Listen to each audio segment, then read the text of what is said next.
दोस्तों, मेरा नाम कपिल गोयल है और इस वीडियो ट्यूटोरियल में मैं आपको आज रिएक्ट जेएस का फर्स्ट प्रोग्राम बना के दिखाऊंगा। तो फर्स्ट प्रोग्राम बनाने के लिए सबसे पहले दोस्तों हमें करना क्या पड़ेगा कि सबसे पहले हमें अपने सिस्टम को सेटअप करना पड़ेगा रिएक्ट जेएस का फर्स्ट प्रोग्राम बनाने के लिए। तो दोस्तों सबसे पहले हम क्या करेंगे, यहाँ से मैं गूगल पर जाता हूँ। गूगल पर जाने के बाद मैं यहाँ पे लिखता हूँ नोड जेएस डाउनलोड। दोस्तों हमें सबसे पहले नोड जेएस को डाउनलोड करना पड़ेगा अपना फर्स्ट प्रोग्राम बनाने के लिए। तो दोस्तों यहाँ पे मैं क्या करता हूँ कि यहाँ पे हमें विंडोज इंस्टॉलर दिखा रखा है। विंडोज इंस्टॉलर जो दिखा रखा है इसको आपको अपने मतलब नोड जेएस विंडोज में इंस्टॉल करनी है। तो उसमें क्या है कि विंडोज इंस्टॉलर यहाँ पे दिखाया हुआ है। आपको अपने सिस्टम के हिसाब से यहाँ से अपना सेटअप डाउनलोड करना है। आपको अपने सिस्टम का पता होगा कि 32 बिट है और 64 बिट। जैसे मेरा सिस्टम है 64 बिट, तो मैं यहाँ पे क्लिक करूँगा तो यहाँ से ये डाउनलोड होने लगेगा। और दोस्तों डाउनलोड होने के बाद मुझे ये इंस्टॉल कर लेना है। मेरे सिस्टम में ये ऑलरेडी इंस्टॉल है, तो इसलिए मेरे को नोड जेएस का ये सेटअप इंस्टॉल करने की आवश्यकता नहीं है। तो दोस्तों अब करना क्या है, इसको इंस्टॉल करने के बाद मैं अपने कमांड प्रॉम्प्ट पे जाऊंगा और कमांड प्रॉम्प्ट पे मैं चेक करूंगा कि मेरे सिस्टम में कौन सा वर्जन नोड जेएस का इंस्टॉल है। और इससे आपको ये भी पता लग जाएगा कि नोड जेएस ठीक से इंस्टॉल हुआ है या नहीं हुआ है। तो मैं यहाँ पे लिखता हूँ ये command npm hyphen hyphen version. तो इसमें 10.2.4 नोड जेएस का वर्जन इंस्टॉल है। और आपको npm का वर्जन भी चेक करना है, तो आप इस तरह से npm minus minus minus version ऐसे लिखोगे तो आपके में अ, इसका npm का वर्जन भी यहाँ पे चेक हो जाएगा। सॉरी, मैंने दोनों npm के वर्जन चेक कर दिए। तो आपको अगर नोड का वर्जन चेक करना है तो नोड हाइफन हाइफन वर्जन। तो ये मेरे में 20.11.0। अब इससे पता लग गया कि हमारे सिस्टम में नोड जेएस इंस्टॉल है। अब हम करेंगे क्या कि इसको मैं क्लोज कर देता हूँ। अब क्लोज करने के बाद दोस्तों मैं जाता हूँ गूगल पे। गूगल यहाँ से ओपन कर लेता हूँ और गूगल पे जाने के बाद मैं यहाँ पे लिखता हूँ कि रिएक्ट जेएस इंस्टॉल। यहाँ पे मैं ये लिखूंगा तो हमारे पास सबसे पहला जो लिंक आएगा इंस्टॉलेशन। और यहाँ पे गेटिंग स्टार्टेड पे भी जा सकते हैं और इस पे भी जा सकते हैं। तो मैं इसको ओपन कर लेता हूँ। अब ओपन करने के बाद दोस्तों यहाँ पे ये सारा सिस्टम इसका अटरम जटरम जो भी है वो दिया हुआ है। तो सबसे पहले मैं क्विक स्टार्ट पे जाता हूँ और क्विक स्टार्ट पे जाने के बाद ये यहाँ पे हमें सारे फंक्शन वगैरह दिए हुए हैं। तो मैं इसको क्लोज कर देता हूँ। इसके अलावा मैं दूसरे उस पे जाता हूँ, दूसरे लिंक पे। तो गेटिंग स्टार्टेड पे मैं जाता हूँ और गेटिंग स्टार्टेड पे जाने के बाद मैं इसको स्क्रॉल करूँगा। तो हमें जिस कमांड से ये हमें नोड जेएस का फर्स्ट प्रोजेक्ट इंस्टॉल करना है, तो उसके लिए यहाँ पे क्रिएट न्यू ऐप पे आएंगे और क्रिएट ए न्यू ऐप पे आने के बाद मैं इसको स्क्रॉल डाउन करूंगा तो देखेंगे कि यहाँ पे क्रिएट रिएक्ट ऐप ये लिखा हुआ है। तो मैं इसको यहाँ से कॉपी कर लेता हूँ और कॉपी करने के बाद दोस्तों मैं इसको सबसे पहले अपने नोटपैड में कॉपी कर लेता हूँ, पेस्ट कर लेता हूँ। और पेस्ट करने के बाद दोस्तों मैं इसको हटाता हूँ और यहाँ पे अपनी एप्लीकेशन का नाम चेंज कर देता हूँ। मैं अपनी एप्लीकेशन का नाम रखना चाहता हूँ एग्जाम्पल ऐप। तो मैं यहाँ पे डाल दिया एग्जाम्पल ऐप, एग्जाम्पल लिख देता हूँ खाली। तो अब क्या करता हूँ, मैं इसको कॉपी कर लेता हूँ। आप जो भी यहाँ पे नाम रखना चाहें अपनी एप्लीकेशन का तो रख सकते हैं।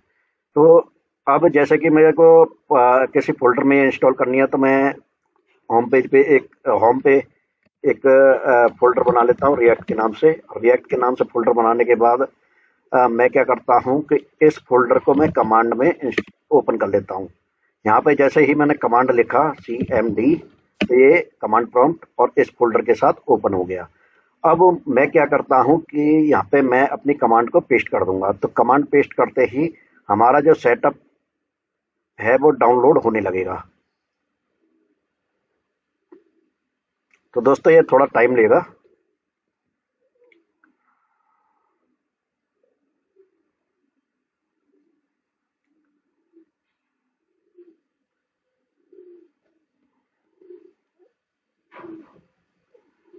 मैं दोस्तों वीडियो को पॉज नहीं करूंगा, आप चाहें तो वीडियो को कट कर सकते हैं और उसके हिसाब से देख सकते हैं।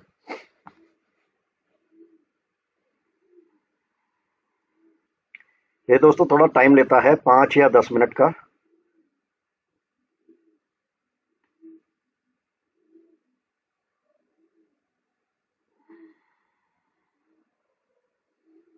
ये कुछ आपके इंटरनेट की स्पीड पर भी डिपेंड करेगा कि कितना मिनट वो लेगा।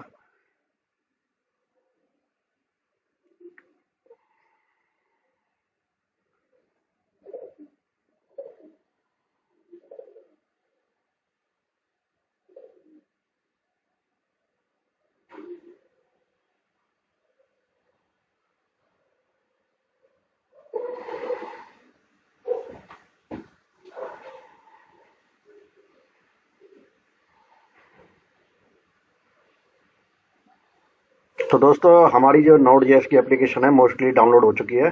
अब ये थोड़ा टाइम और लेगा।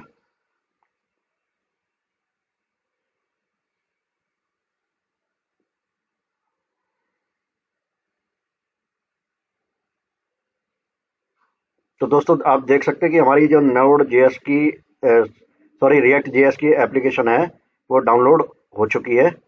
अब हमें क्या करना है, सबसे पहले हमें इसको क्लोज कर देना है और मैं इस फोल्डर के अंदर जाता हूँ। जैसे कि आप देख सकते हैं कि यहाँ पे एक हमारे रिएक्ट फोल्डर के अंदर एक डायरेक्टरी बन गई है एग्जाम्पल के नाम से। और जितना भी इसका ये कंटेंट फाइल्स होंगी वो इस फोल्डर के अंदर आ चुकी हैं। अब मैं इस फोल्डर को दोस्तों ओपन कर लेता हूँ कमांड प्रॉम्प्ट के अंदर। यहाँ पे मैंने सीएमडी लिखा और यहाँ पे लिख देता हूँ मैं कोड डॉट। तो दोस्तों यहाँ पे ये जो फोल्डर है ये हमारा विजुअल कोड एडिटर के अंदर ओपन हो जाएगा। अब दोस्तों हमें करना क्या है कि अगर आपके पे विजुअल कोड इंस्टॉल नहीं है तो आप यहाँ पे लिखोगे विजुअल कोड, गूगल के अंदर लिखोगे तो ज़्यादा बेटर होगा। यहाँ पे मैंने लिखा गूगल विजुअल कोड डाउनलोड।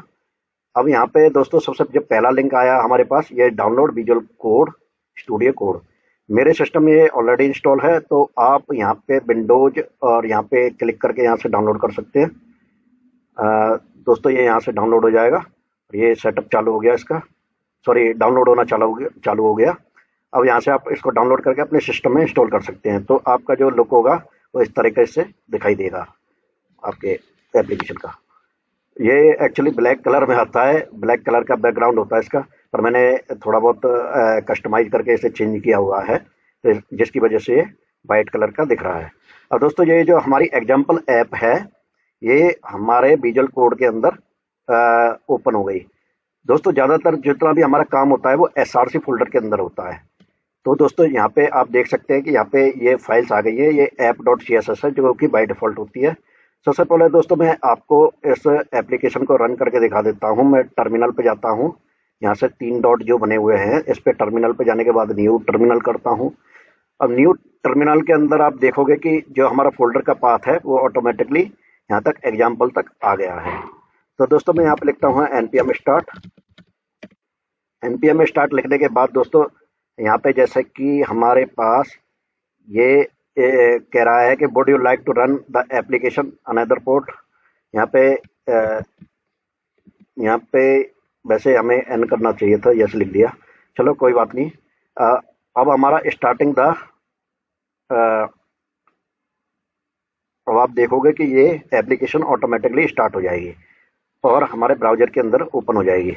तो आप देख पाओगे कि हमारी जो रिएक्ट की एप्लीकेशन है ये यहाँ पे ओपन हो गई है। कुछ इस तरह इसका डिफ़ॉल्ट इंटरफेस होता है। अब दोस्तों जैसे कि हमारी एप्लीकेशन स्टार्ट हो चुकी है, अब हमें जो हमारा फर्स्ट प्रोग्राम है वो बनाना है। तो आप देख सकते हैं कि एसआरसी फोल्डर के अंदर बाय डिफ़ॉल्ट कुछ फाइल्स है जो कि इसके अंदर जो ये पेज आ रहा है इसके अंदर यूज भी हो रही हैं। जैसे कि app.css है, वो हमारी CSS अभी इस पेज के लिए CSS लिखी होगी जो बाय डिफ़ॉल्ट होती है। आप चाहे तो इसे डिलीट भी कर सकते हैं और अपनी खुद की क्रिएट कर सकते हैं। app.js है, ये देखो ये वो फाइल है जिसके थ्रू ये कंटेंट आ रहा है हमारे पास। अगर मैं दोस्तों यहाँ पे इसको चेंज करना चाहूँ तो चेंज मैं कर सकता हूँ। देखो मैंने यहाँ से ये डिलीट कर दिया कंटेंट, और डिलीट करने के बाद दोस्तों यहाँ पे रिटर्न के अंदर जो कुछ भी आप वहाँ पे लिखोगे, पर दोस्तों इसमें एक लिमिटेशन होती है वो मैं अभी आपको बताऊंगा। दिस एज, इसको हम H1 में लेते हैं और यहाँ पे लिख देता हूँ मैं this this as a test. तो दोस्तों ये मैंने लिखा यहाँ पे और यहाँ पे लिखा आ गया हमारे पास दिस इज ए टेस्ट। और यहाँ पे मैं लिख देता हूँ क्लास सॉरी स्टाइल।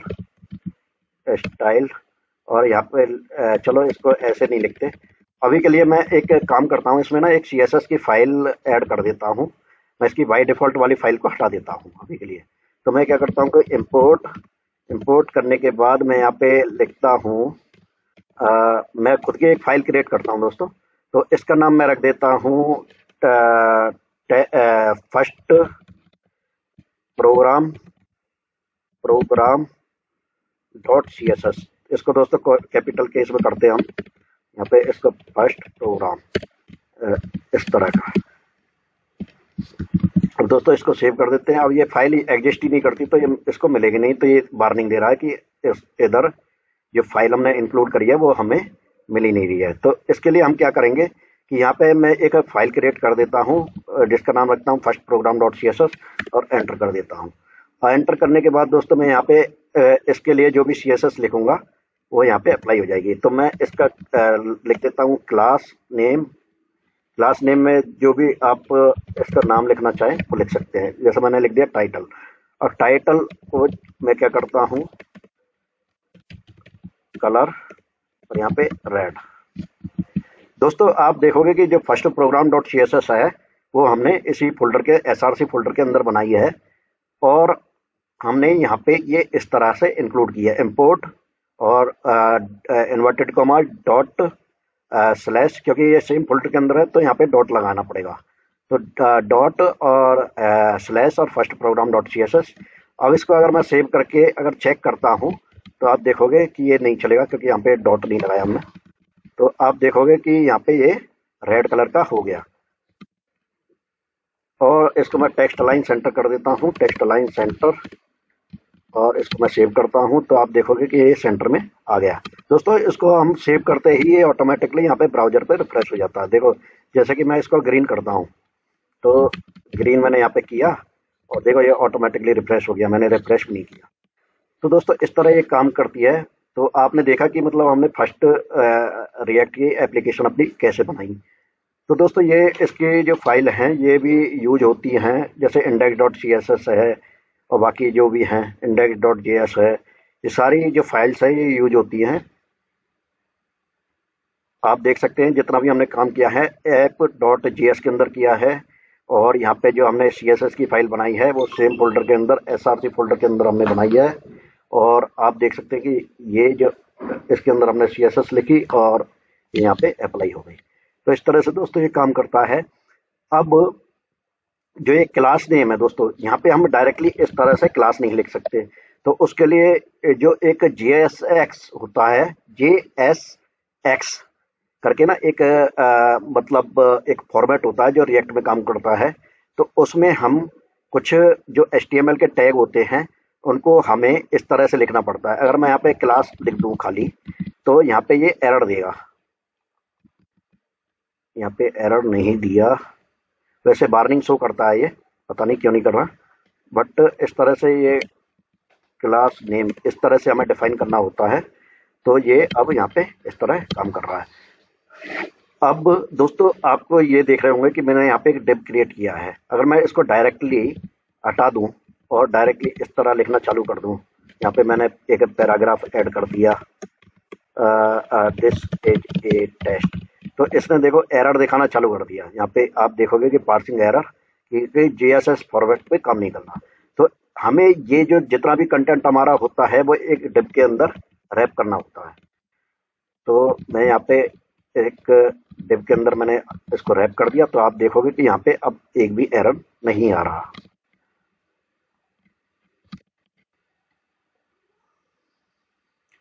तो आप देख सकते हैं हमने अपनी फर्स्ट एप्लीकेशन कैसे बनाई है। दोस्तों इस वीडियो को देखने के लिए धन्यवाद। अगर आपको ये वीडियो थोड़ा बहुत अच्छा लगा हो तो मेरे चैनल को सब्सक्राइब जरूर करें। इसी तरह की वीडियो अपडेट्स के लिए बहुत बहुत धन्यवाद।